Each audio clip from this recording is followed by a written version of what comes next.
सनत कुमार बोले, सभी देवताओं के विनम्र वचनों को सुनकर शरणागतों की रक्षा करने वाले और भक्तों पर कृपा करने वाले सदाशिव ने उनकी प्रार्थना स्वीकार कर ली।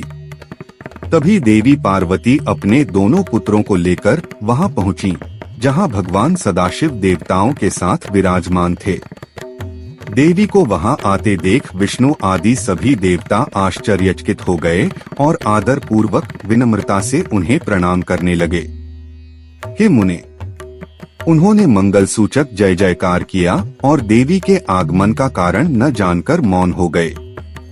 फिर वह अनेक लीलाओं में निपुण देवी, जो देवताओं के मन में विस्मय उत्पन्न कर रही थीं, अपने स्वामी शिव से प्रेम पूर्वक बोली। देवी ने कहा, हे प्रभो, हे पुत्रवानों में श्रेष्ठ, देखिए यह आपका षण्मुख 6 मुख वाला पुत्र सुंदर आभूषणों से सुसज्जित होकर सूर्य समान प्रकाशमान खेल रहा है। सनत कुमार बोले, जब जगन्माता पार्वती ने इस प्रकार कहा, तब भगवान शिव स्कंद के मुख से झलकते अमृत समान आनंद को देख तृप्त नहीं हो पाए। उस समय दैत्यों के बल से पीड़ित देवताओं का स्मरण शिवजी को नहीं रहा। वे अपने पुत्र स्कंद को आलिंगन में भरकर उनके सिर को सूंघते हुए अत्यंत प्रसन्न हुए। जगदम्बा, जो लीलाओं में निपुण थीं, महेश्वर से कुछ समय तक परामर्श करके वहां ठहरी और फिर उठ खड़ी हुई। इसके बाद सभी देवताओं द्वारा वंदित भगवान सदाशिव अपने पुत्र कार्तिकेय, नंदी और गिरिराज कन्या पार्वती के साथ अपने दिव्य भवन में प्रवेश कर गए। हे मुने, जब देवताओं ने देखा कि भगवान शंकर अपने भवन में चले गए हैं, तो वे सब अत्यंत व्याकुल और विचलित हो उठे। बुद्धिमान देवाधिदेव के द्वार पर खड़े होकर वे सोचने लगे, अब हम क्या करें, कहाँ जाएं, कौन हमें सुख देगा, और यह हमारे साथ क्या हो गया? हाय, हम तो नष्ट हो गए। ऐसा कहकर इंद्र आदि सभी देवता एक दूसरे की ओर देखकर दुखी होने लगे और अपने भाग्य को कोसते हुए करुण स्वर में बातें करने लगे। कुछ देवताओं ने कहा, हाय, हम बड़े पापी हैं। दूसरे बोले, हम अभागे हैं। और कुछ ने कहा, वे असुर तो सचमुच बड़े भाग्यशाली हैं। उसी समय जब उनके ये विलाप भरे शब्द सुनाई दिए, तो महातेजस्वी गण कुंभोदर वहां आया और उसने देवताओं को दंड से पीटना शुरू कर दिया। भयभीत देवता हाय हाय करते हुए वहां से भागने लगे। कई मुनि और अन्य लोग गिर पड़े और चारों ओर हाहाकार मच गया। इंद्र अत्यंत व्याकुल होकर घुटनों के बल भूमि पर गिर पड़े। उसी प्रकार अन्य देवता और ऋषि भी बेचैन होकर भूमि पर लुढ़क गए। फिर सभी देवता और मुनि एक साथ मिलकर अत्यंत दुखी अवस्था में भगवान शिव के मित्र ब्रह्मा और विष्णु के पास गए। तब कश्यप आदि मुनियों ने संसार से भय दूर करने वाले भगवान विष्णु से कहा, अहो, यह तो प्रारब्ध का प्रभाव है। कुछ द्विज बोले, हमारा कार्य अधूरा रह गया, यह हमारे अभाग्य का परिणाम है। और कुछ लोग विस्मित होकर सोचने लगे, यह विघ्न आखिर कैसे उत्पन्न हो गया? हे मुने, जब कश्यप आदि के ये वचन सुनाई दिए, तब भगवान विष्णु ने मुनियों और देवताओं को शांत करते हुए कहा। विष्णु बोले, हे देवताओं, हे मुनियों, आप सब मेरा वचन ध्यान पूर्वक सुनिए। आप इस प्रकार दुखी क्यों हैं? अपने सारे दुखों का त्याग कीजिए। हे देवताओं, महान आत्माओं की आराधना सरल नहीं होती। सोचिए, महान लोगों की पूजा में पहले कष्ट अवश्य आता है, ऐसा हमने सदा सुना है। हे देवताओं, जब शिवजी किसी की दृढ़ भक्ति देखते हैं तो निश्चय ही प्रसन्न हो जाते हैं। सदाशिव समस्त गणों के स्वामी और परमेश्वर हैं।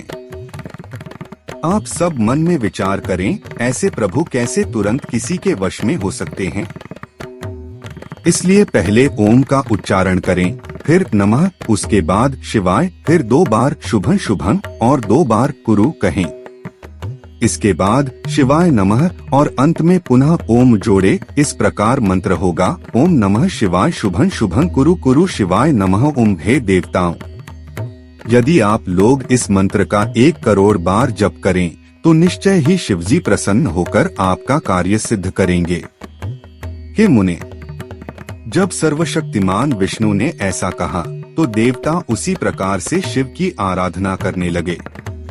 उस समय विष्णु और ब्रह्मा दोनों ने मन को एकाग्र कर देवताओं और मुनियों के कार्य की सिद्धि के लिए शिव का जप आरंभ किया।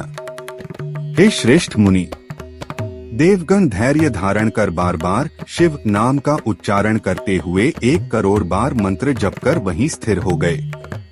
इसी बीच स्वयं सदाशिव प्रकट हुए। यथोक्त दिव्य स्वरूप में वे प्रसन्न होकर बोले। श्री शिव ने कहा, हे विष्णु, हे ब्रह्मा, हे देवगण, शुभव्रतधारी मुनियों, मैं इस जप से प्रसन्न हूँ। अब आप सब अपना इच्छित वर मांगो। देवताओं ने कहा, हे देवाधिदेव, हे जगदीश्वर, हे शंकर, यदि आप हमसे प्रसन्न हैं तो कृपा कर देवताओं को कष्ट देने वाले त्रिपुरों का विनाश कीजिए। हे परमेश्वर, हे दीनबंधु, हे कृपालु, हमारी रक्षा कीजिए, क्योंकि आपने सदा हर विपत्ति में देवताओं का उद्धार किया है। सनत कुमार बोले, हे ब्राह्मण, जब ब्रह्मा, विष्णु और अन्य देवताओं ने यह निवेदन किया तब शिवजी ने मन ही मन मुस्कुराते हुए कहा।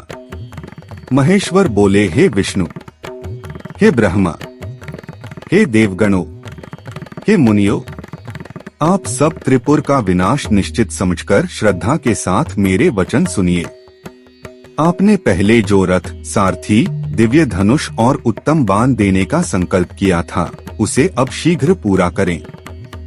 हे विष्णु, हे ब्रह्मा, आप त्रिलोक के अधिपति हैं, इसलिए हमारे सम्राट पद के योग्य सभी सामग्री को यत्न पूर्वक उपस्थित करें। त्रिपुर का विनाश सुनिश्चित मानकर आप दोनों देवता सृष्टि और पालन के कार्य में मेरा सहयोग करें। यह मंत्र अत्यंत पुण्य देने वाला, मुझे प्रसन्न करने वाला, शुभ भोग और मोक्ष प्रदान करने वाला, सभी इच्छाओं को पूर्ण करने वाला, शिव भक्तों को आनंद देने वाला, धन्य और यशदायक है।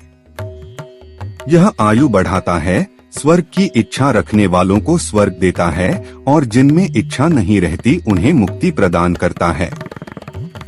यह मुमुक्षुओं को भोग और मोक्ष दोनों फल देता है। जो मनुष्य पवित्र होकर नित्य इस मंत्र का जप करता है अथवा इसे श्रद्धा से सुनता या दूसरों को सुनाता है, उसकी सभी कामनाएं पूर्ण हो जाती हैं। सनत कुमार बोले, परमात्मा शिवजी के इन वचनों को सुनकर सभी देवता प्रसन्न हो गए और विष्णु तथा ब्रह्मा को विशेष हर्ष हुआ।